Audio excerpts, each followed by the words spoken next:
Le torchon brûle entre les Ivoiriens et les halogènes. Ces images ne sont nulle part que des scènes de violence à Kétesso, à l'issue d'un conflit politico-ethnique qui opposait les autochtones aux halogènes.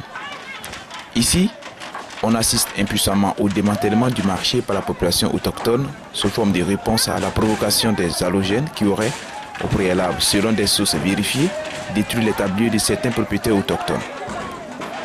Pour exprimer leur colère et mettre terme à une hospitalité antique, les jeunes gens originaires du village se sont acharnés sur les tables et bicoques appartenant aux halogènes toujours dans le même marché, anéantissant du coup ces nombreuses années de cohabitation pérenne.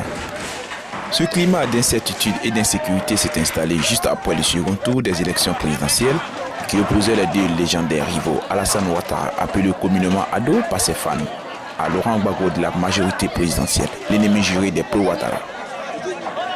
Le premier tour du scrutin avait laissé entrevoir en filigrane une sorte de tension prévisible entre les deux camps qui se jetaient en chien de faïence et à couteau tiré. Il a fallu de peu pour que le conflit éclate, mais là, les choses sont allées beaucoup plus loin qu'on le pensait, laissant derrière elles une panoplie de victimes blessées à l'âme blanche.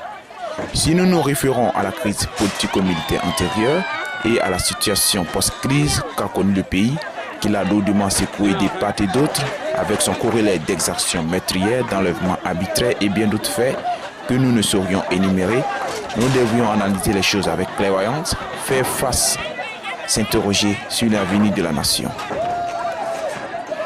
Si nous retournons aux archives, nous comprendrons que depuis bien longtemps, cette coexistence régnait en maîtresse au fondement même de la Côte d'Ivoire. 11 ans en arrière, la Côte d'Ivoire était sous la présidence de Feu Félix Houphouët-Boigny de 1960 jusqu'à sa mort en 1993. Un pays très bien intégré dans le commerce mondial. Les principales recettes de l'État venaient de l'exportation des matières premières produites dans la zone forestière, notamment le cacao, dont la Côte d'Ivoire est le premier producteur mondial, mais hélas redescendu à un rang inférieur à cause de la crise qui prévaut.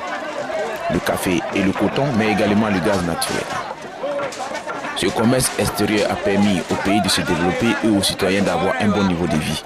Ce paradis économique et social dans une Afrique pauvre attire de nombreux immigrants des pays voisins.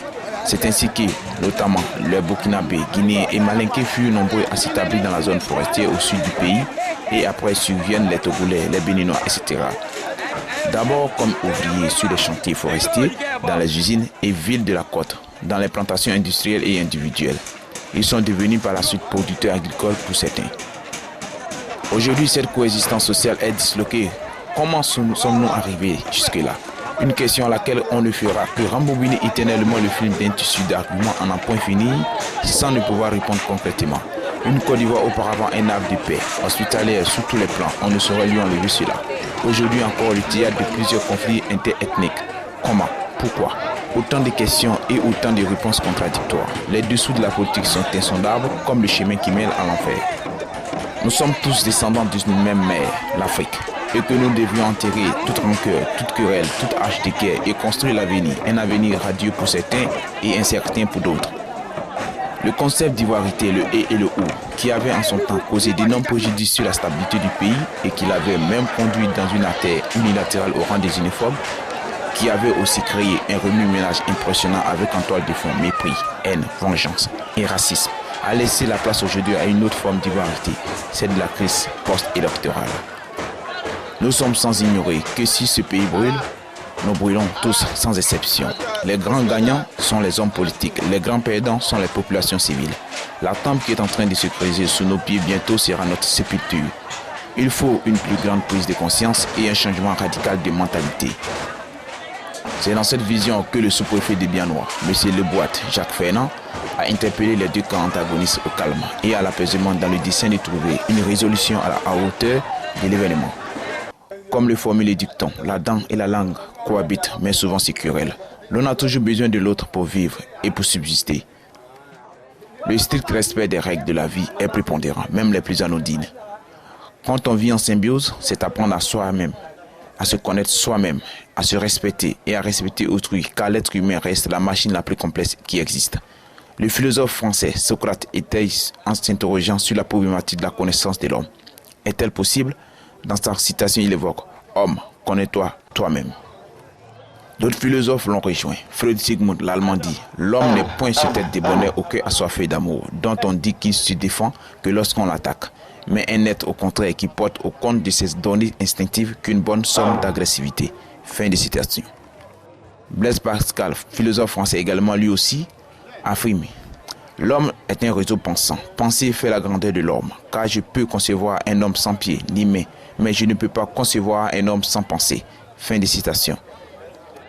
Cela sous-entend que la réflexion, la pensée ou la conscience en général diffère l'homme de tous les êtres vivants sur la Terre. Mais la théorie freudienne montre que l'inconscient domine la conscience, deux facultés seules habitant en l'homme, faisant attention aux actes que nous posons. En grosso modo, chacun a son tempérament inné, d'ailleurs responsable de ses actes. Domptons nos sentiments, nos motivations afin d'être maîtres de nous-mêmes. Désarmons nos esprits, désarmons nos cœurs, car nous sommes des êtres pensants, intelligents, réfléchis et conscients. S'adonner à des actes hautement honteux réduit l'être qu'on est à un stade très inférieur, celui de l'animal. On ne peut rien résoudre par la force. Des compromis à l'issue de cet échange ont été trouvés. Lesquels compromis amers pour les halogènes qui, contre leur gré, ont accepté. Dorénavant, nous pensons que les deux peuples vivant dans la paix comme par le passé et devraient éviter toute ingérence dans l'histoire politique du pays hôte qui pourrait être mal interprétée par qui je sais. Une révision de notre position pourra penser nos blessures. Puisse Dieu, le créateur de la nation ivoirienne, nous bénisse et nous garde.